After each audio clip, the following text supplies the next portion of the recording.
The Great Depression of the 1930s was a time of despair and desperation, but it also gave birth to legends, some heroes, others villains. Among the most infamous were Bonnie Parker and Clyde Barrow, a young couple whose crime spree captivated the imagination of the nation. They weren't just criminals. They became symbols of rebellion, love, and tragedy. This is their story, a tale of love, violence, and a relentless pursuit that ended in a hail of bullets. Before they became outlaws, they were just ordinary kids. Bonnie Parker was born in Rowena, Texas in 1910. A bright and ambitious girl, she dreamed of becoming an actress or a writer. But life had other plans. Her father's death forced her family into poverty, and by the time she was 16, she was married to a man who soon abandoned her. Clyde Barrow grew up in a poor farming family in Texas. He hated the grinding poverty and dreamed of escaping it, but his path led him into petty crime, stealing cars and breaking into stores. By the time he met Bonnie in 1930, he was already a small-time criminal. Their meeting was electric. Bonnie and Clyde were drawn to each other instantly, united by their shared desire for freedom and excitement. Together, they would become one of the most infamous criminal duos in American history. It started small, robberies of gas stations, grocery stores, and small-town banks. Clyde, along with Bonnie and other gang members, quickly became known for their daring heists.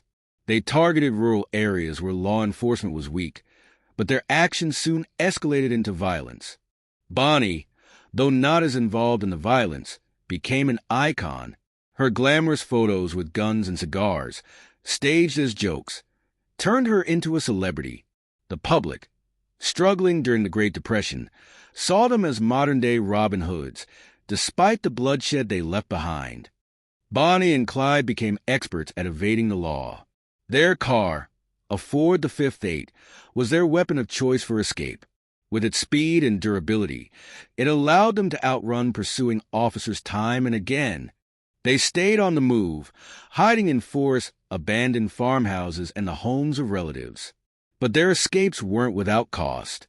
Shootouts with law enforcement left several officers dead, further cementing their reputation as ruthless criminals. In April 1933, a raid on their hideout in Joplin, Missouri, marked a turning point. Clyde and his gang managed to escape after a bloody gunfight, leaving behind a trove of personal items, including Bonnie's poems and the now famous photos of the couple. These images humanized them, showing a romantic and playful side that fascinated the public. As their notoriety grew, so did the violence. They killed officers and civilians, often leaving a trail of blood in their wake. Yet, the public remained captivated by their story. A tale of love defying the odds, even as it spiraled into chaos. Their lives on the run took a toll. Injuries, exhaustion, and the constant threat of capture made their dream of freedom increasingly unattainable. But they refused to give up, clinging to each other as their world closed in. On May 23, 1934, their story came to a violent end. Law enforcement, led by Texas Ranger Frank Hamer, set up an ambush in Bienville Parish, Louisiana. As Bonnie and Clyde approached in their car, officers opened fire. They were killed instantly, their car riddled with over 100 bullets. The deaths of Bonnie and Clyde marked the end of their crime spree, but the beginning of their legend.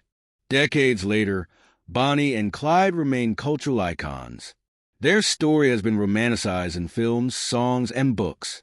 But behind the legend lies the truth of two young people whose love and rebellion led them down a path of destruction. Their love was real, but so were their crimes. The story of Bonnie and Clyde is a reminder of the human cost of desperation and the allure of infamy. They lived fast, died young, and left behind a legacy that continues to captivate the world. The Great Depression created many legends, but few were as enduring as Bonnie and Clyde. They were more than criminals. They were a symbol of defiance in a time of hardship. Their lives and deaths continued to spark fascination, leaving behind a story that is as tragic as it is unforgettable.